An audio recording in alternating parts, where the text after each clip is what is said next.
Okay, so you want to dive deep into this whole going the extra mile thing, right? Yeah. Sounds good to me. Yeah.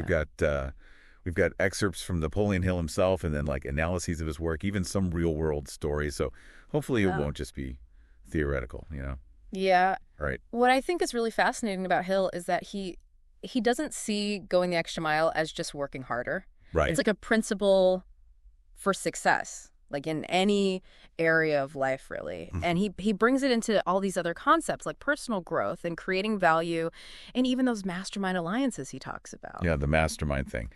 That's a whole other deep dive we could do sometime. But Totally. for now, maybe let's just back up a sec. What did Hill even mean by going the extra mile anyway? Yeah. It sounds kind of simple when you first hear it. Right. I have a feeling there's more to it than that. Yeah, you're definitely right. It's not about just doing the bare minimum or anything like that. He's talking about this like consistent effort to go above and beyond what's expected. In basically everything you do, not just work. So it's not just like staying late at the office or helping your friends move or whatever. Exactly. It's really more of a mindset shift than anything else. Okay. It's about always asking yourself how you can deliver more value than people expect, how you can go above and beyond.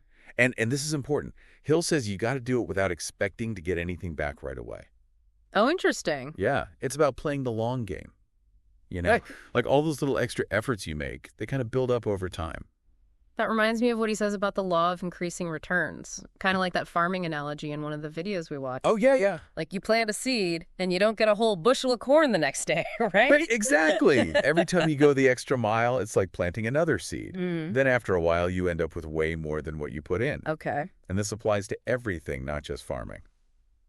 All right, so we've got intentionality and exceeding expectations and a long-term mindset. Yeah. But how do we actually put this into practice? Did Hill give us any specific ways to go the extra mile? He did. He had this formula.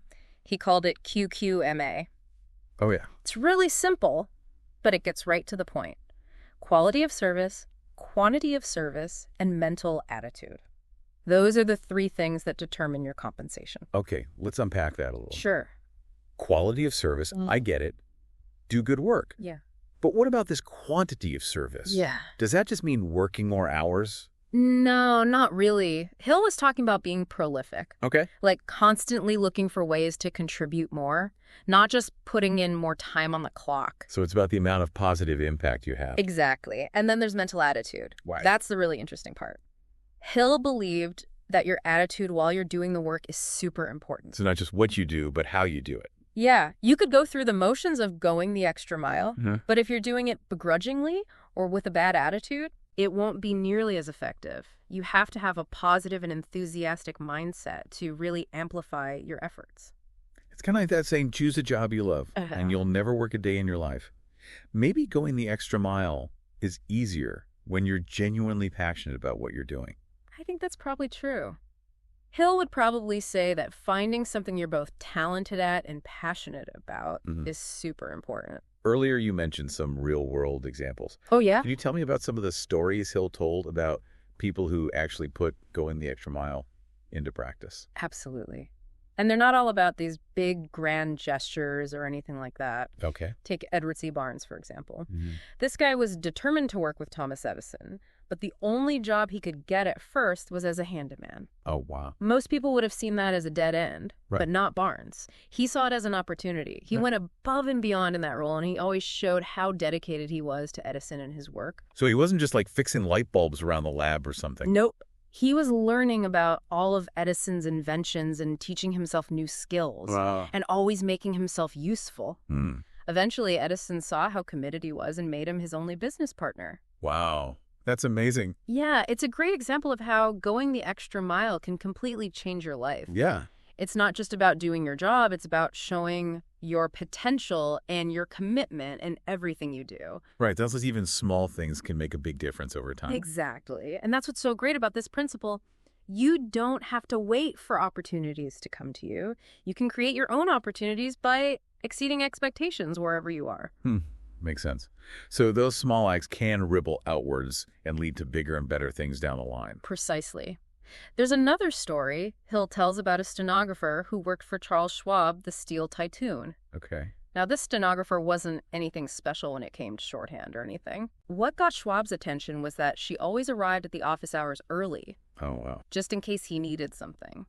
So it was the initiative, the willingness to go above and beyond that made her stand out. Yeah, Schwab saw that she wasn't just doing her job. She was actively looking for ways to contribute more.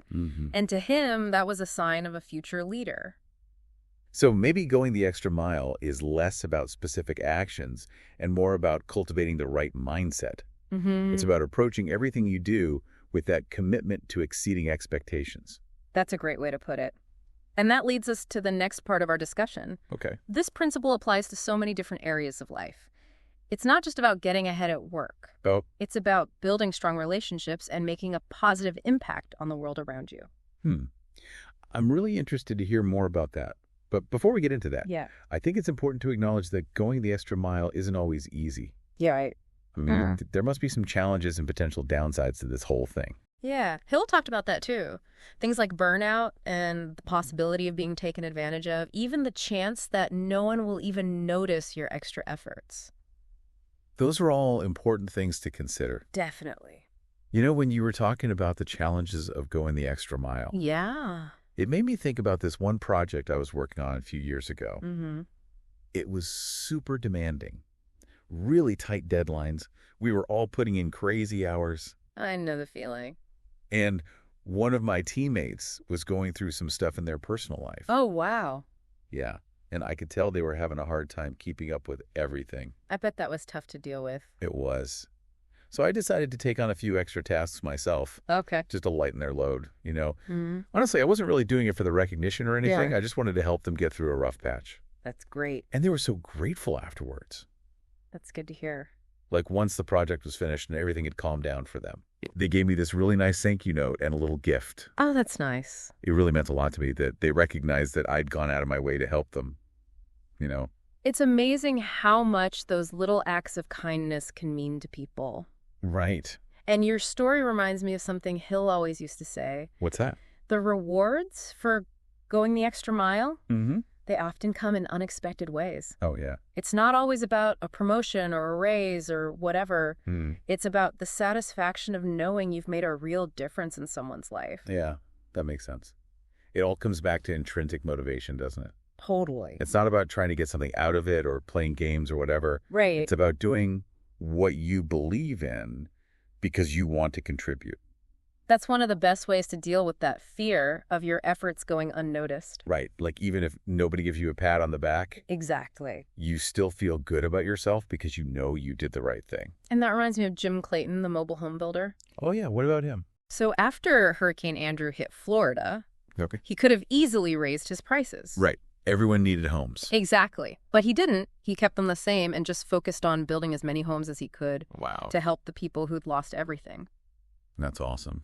It's a great example of applying this principle in a business context without compromising your values. It shows that going the extra mile isn't just about personal gain. It's about using your talents to make a positive impact on the world. Yeah, I like that. Clayton's story shows how we can apply this principle in all sorts of different areas, not just our own individual lives, but also in the bigger systems and structures we're part of. But let's be real. Going the extra mile can feel kind of risky sometimes. Like what about burnout? If you're always pushing yourself to do more, how do you avoid getting exhausted and losing that positive attitude? That's a great question, and Hill talked about that too. He really emphasized the importance of balance and self-care. You can't go the extra mile if you're running on empty. Like they say, you can't pour from an empty cup. Exactly. You have to take care of yourself, both physically and mentally, if you want to be able to give your best to others. Makes sense. Yeah. So we need to set healthy boundaries too, right? Absolutely. One of the things we read said that going the extra mile should be a choice, not an obligation. Okay. It shouldn't be driven by guilt or a need to impress other people. Right. But what about the risk of getting taken advantage of? Can't people exploit someone who's always willing to go above and beyond? That's definitely a valid concern. Yeah. And it's something you have to be careful about. Okay. You have to be smart about where and how you choose to put in that extra effort. It's not about being a pushover or letting people walk all over you. It's like that story about the fishing salesman. Oh, yeah. The guy who spent a fortune every summer taking potential clients on fishing trips, I remember that. hoping they'd give him their business. It just seems so over the top. Yeah, that's a good example of going the extra mile being misinterpreted or used in a manipulative way. Right? It shouldn't be about trying to buy people's favor or using generosity as a form of pressure or anything like that. It should always be about genuine service offered freely and without any strings attached. Okay, I get it. And if you're ever not sure, just look at Hill's own life. Oh, yeah, good point. He spent 20 years researching and writing about success. 20 years? Yeah, he faced all kinds of challenges and criticism along the way. Wow. And he had no guarantee that anyone would ever even read his work.